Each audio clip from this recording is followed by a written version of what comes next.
Hey everyone, this is Luca and welcome to another video of the Buster Monkey.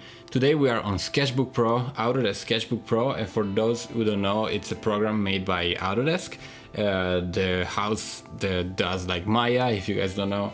And this is perfect for sketching, as the name might suggest. And it has all the great tools that you would need to finalize a sketch that looks like really like fine art. The pencil is great.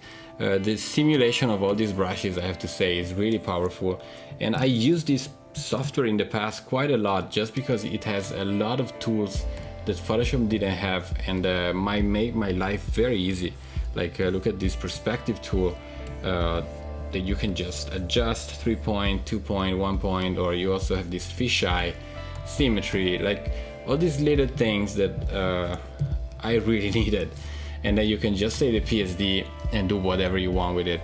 But as I said, this is great for sketching, and I decided to try a challenge today and take a couple of pieces of Vis Dev that I did in Photoshop and replicate them here basically and see how it goes 100%, also with painting, so the coloring, lighting, experimenting with brushes. And as you can see at the bottom here, this is what I saved from the list of brushes that you can find here. And yeah, you guys can just go through this list and see what I chose and why. I already know, and I already can see that I have to change my workflow and my approach, so this is gonna be fun, and this is gonna be together, me and you guys. Let's see how it goes, and without wasting too much time, let's just jump into it. So to start, as you would do with a client, you need options to choose from, and yeah, this wasn't any different. So I had to do some quick sketches, very quick sketches, to convince myself what I wanted to do. And of course, spoiler alert, I end up doing the first one, as often happens.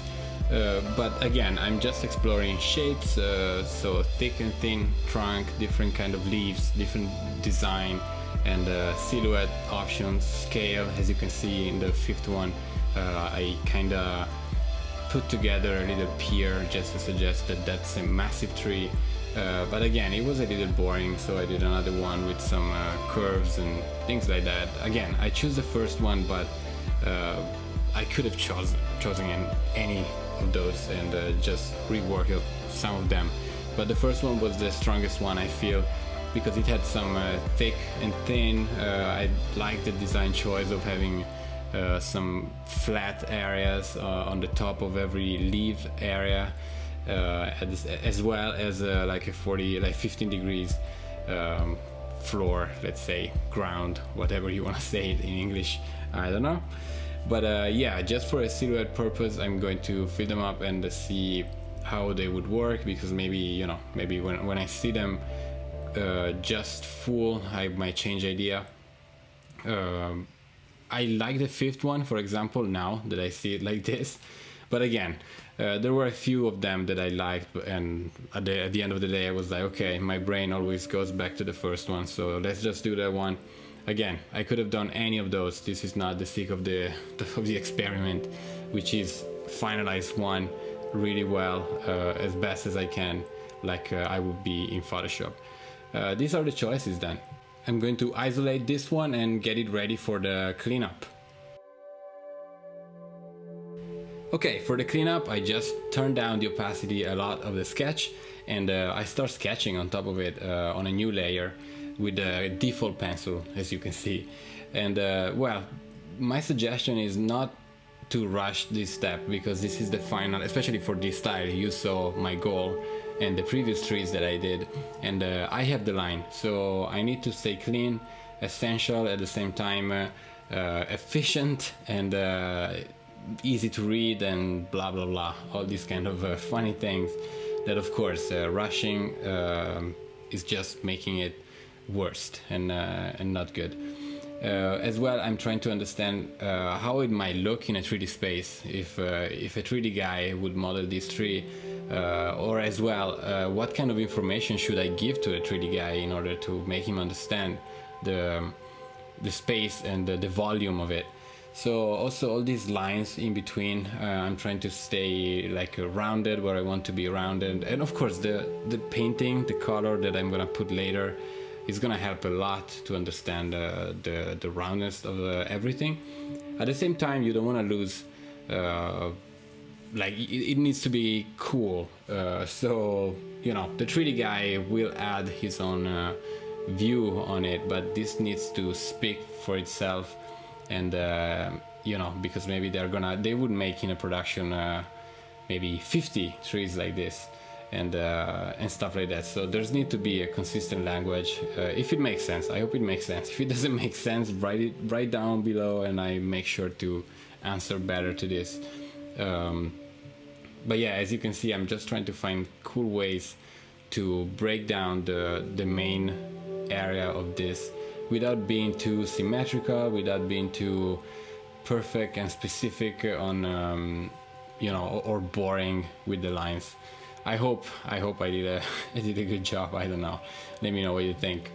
But I'm pretty happy with the end result, and I definitely had a lot of fun throughout this whole process, because more than once I had to step back and rethink how I would handle that in Sketchbook. And again, sometimes it's even faster or just different, and I know that my experience will get even better when I'm gonna move into other softwares.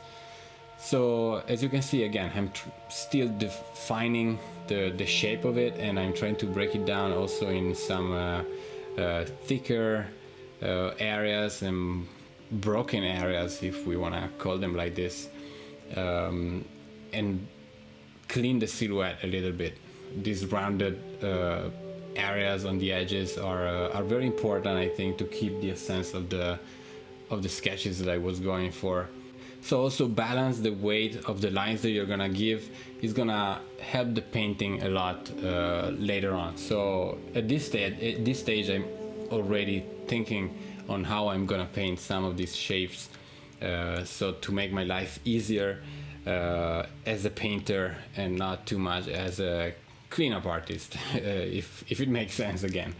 As you can see, there's a bigger line in the, not in the middle, but like 3/4 on the right of it, just to suggest that that's the part closer to us, and it will make, again, more sense in the painting. Also, when I go to the leaves, I decided to keep them flat on the top. This is just a design choice that can reinforce the idea that, you know, it's a very stylized, pushed tree. Nothing that we would find in nature, maybe, or maybe yes, I don't know. It's just very pushed, and I was pretty sure even before starting this that I wanted this. Again, this all came from that quick sketch that I did at the beginning, and as you can see how helpful it was, and how many information you can already get from something that really sucks, let's say. So here I'm approaching almost the last part of this cleanup stage, if you want to call it like that. And as you can see, I left some pretty blank areas just to make it breathe a little bit, because I just want all those lines in the trunk and on the tree. All the rest I can handle it in the painting stage. And after adjusting here and there, having a look from far, getting closer, adding some smaller details that can help to break down those blank areas, checking that everything's flat, and so on. Basically just refining with a pencil and the eraser, on and off, until I'm happy, until I think, okay, this is a good base, I can start going to the painting stage. Also because, yes, I can go back and change the line when I start painting, but that's kind of annoying when it happens, and you just give yourself extra work when you can just spend some more minutes and fix what you already have before you jump to the next stage. And here we are with some layering, and this is basically the stage where you divide every element into a layer. So here, for example, one layer is the trunk, one layer is gonna be the leaves, another layer might be the leaves behind the trunk, and so on. So basically you're gonna lock these layers and paint inside. At least this is what I did here. Of course, don't pay attention to the pink. This is not gonna be the final color. This is just a palette that I opened. In there you can see on the right that that palette with colors that comes already with Sketchbook, and it's pretty cool because it gives you in 2 seconds already colors that you can pick. They're pretty cool. There's a lot of them that make sense in terms of when you put them together. So I didn't really pay too much attention, but this is good enough. It's not too bright, it's not too dark, and I can understand what I'm doing. So this is as you can see, I did the trunk in pink. I'm trying to deciding a green. Again, it's not gonna be green. You will see, you probably saw the thumbnail at this point, so you know exactly the palette that I'm gonna use. But yeah, I'm trying to be actually, again, precise, but not too much, because I'm not gonna get rid of the line, so I don't have to see what's behind the line. This is not, you know, something that needs to be crazy detailed, that needs to be perfect without the line. So again, don't waste time where you know you don't need to. Again, here I try different approaches to do this and speed up, and I found out that the lasso is pretty cool. As I would do again in Photoshop. So I'm trying to replicate my workflow that I find there in here, and see how it is. Again, here I just decided to go manually. I don't know why, but probably I was just faster this way. And by the way, this flat brush that I prepared is something that I prepare based on you can see on the left, it's the third one on the right column. And then you open that window that you have on the right, and you can decide how it's gonna look when you press basically light, when you press strong, and how are the edges. So what I did here was just very thin when I don't press enough, and not too thick when I press a lot, but the result is always 100% sharp and 100% opacity. So I always get a very flat color, and which is what I need and what you guys need if you want to paint something out of it easy later on. So again, this is just the base. This is the layering step. It's kind of boring, and yeah, I hope it's not too boring for you guys to watch, but I think it's very important, because from this step, let's say you don't have to have the line later on, and at this stage I would just put the line maybe 25% opacity, and I would make sure that my color, my edges are clean, because I know that the line is not gonna be there to hide any mistake. So yeah, if I can tell you something, just be careful, because that would save you from going back and forth many times to change the edges, which is very annoying and frustrating, and that's time that you should spend on the painting and the lighting and more important stuff, let's say. I don't want to bother you with this stuff, guys.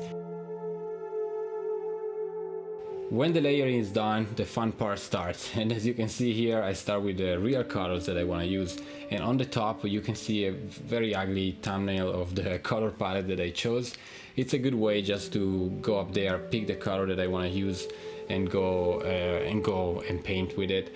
And of course I'm gonna use more shades in between those colors. I'm not gonna be stuck with those limitations.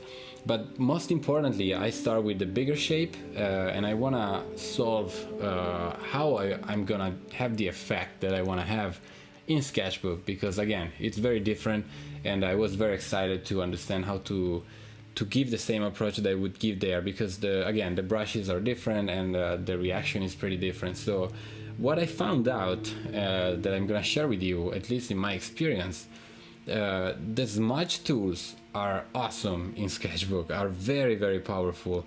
And for those who don't know what a smudge tool is basically when you pull the color, instead of, you're not painting, you basically paint like a dot, and then you smudge it. It's like you pass the finger on it and you leave a line out of it.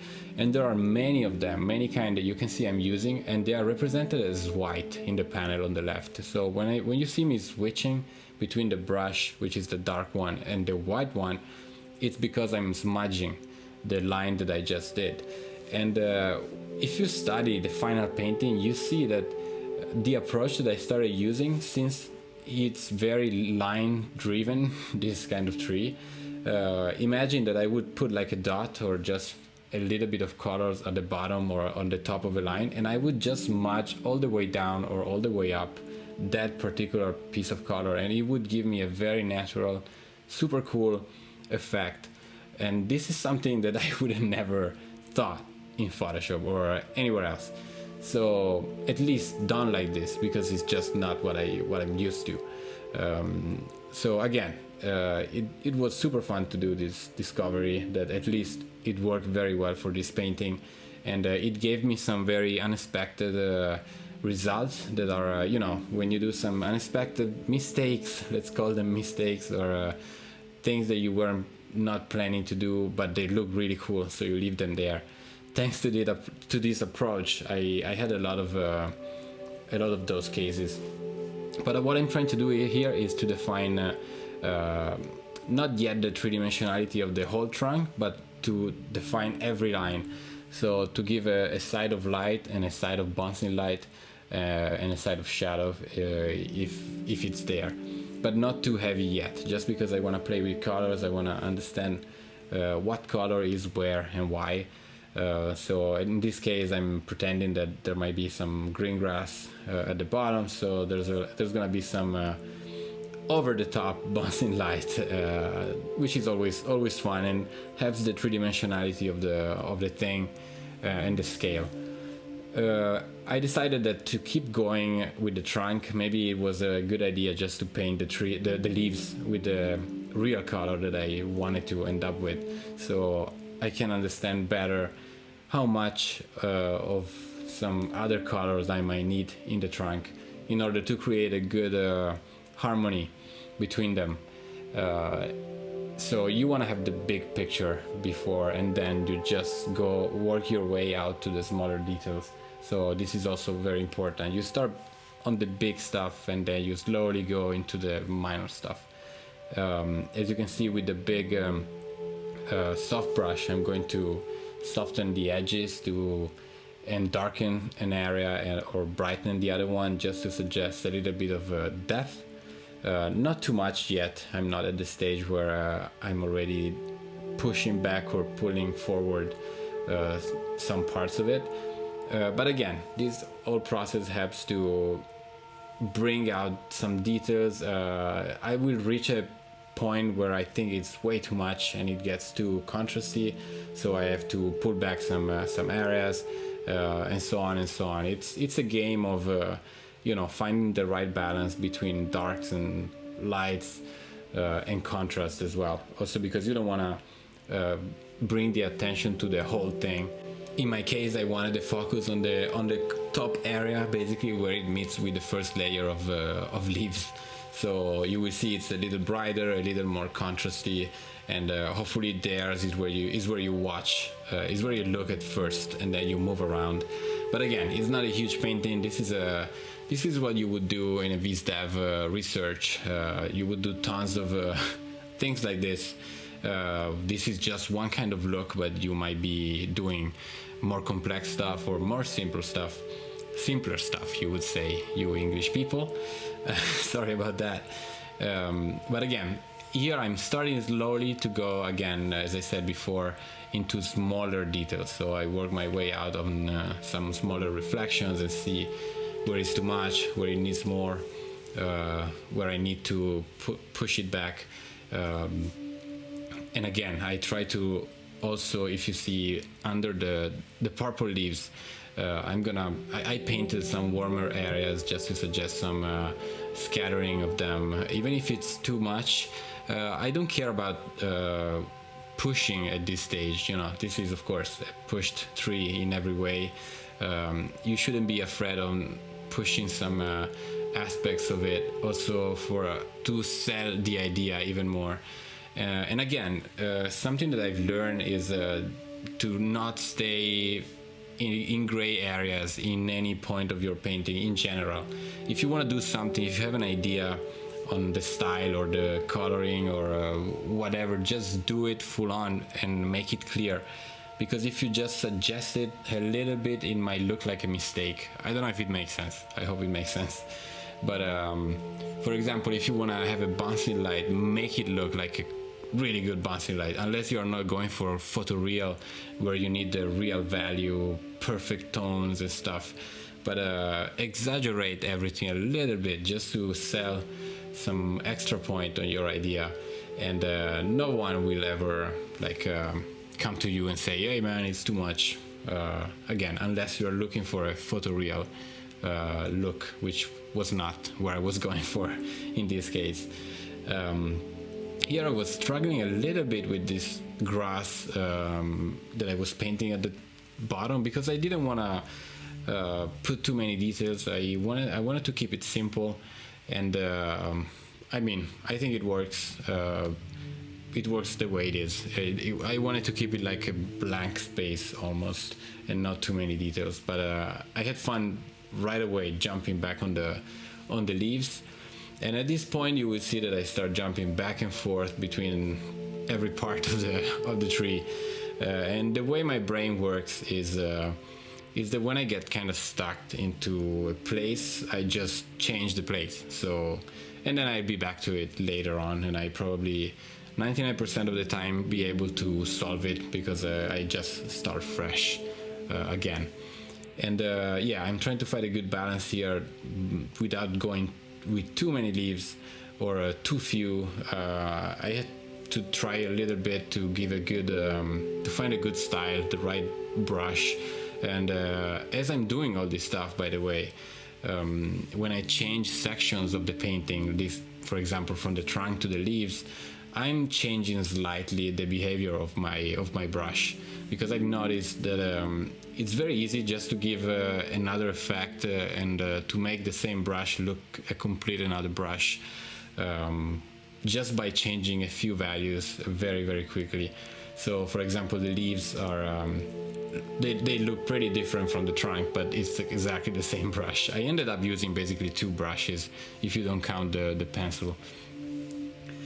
Yeah, here I'm going to the layer behind, and again, I'm trying to suggest some depth, stylized depth, so mostly with color, staying simple, and you will see when we get closer to the end how I will push this even further to make it pretty extreme. Again, go extreme when you have to go with an idea, and then the next, like the 3D guy that would model this, let's say, is gonna take care of how it's gonna work in the 3D space. But I put some more reflection. I'm, getting kind of confident at this point on the final look that I want to reach, because until here it was mostly a discovery all the time. But again, with just one painting, I've learned a lot. As you can see, I'm jumping again on the freaking grass, because I wasn't sure, and I just simplified it even more. And I think at the end I just added 2 lines or something like that. Yeah, I'm reinforcing some ideas at this stage, so making some more contrast on the top, making some more blacks, some more bouncing, some cooler areas, painting the line. Most important thing is to paint the line at the end, not everywhere, but not to leave it completely 100% black everywhere at the same time, because it would make it flat, and we don't want that.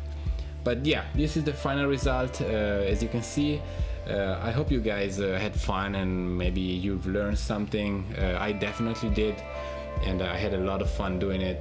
Let me know what you guys think, and I definitely want to do more of these videos, maybe with some other different styles, and maybe no line or a full painting or whatever. But it's really fun, and again, guys, give it a try because it's free, so why not?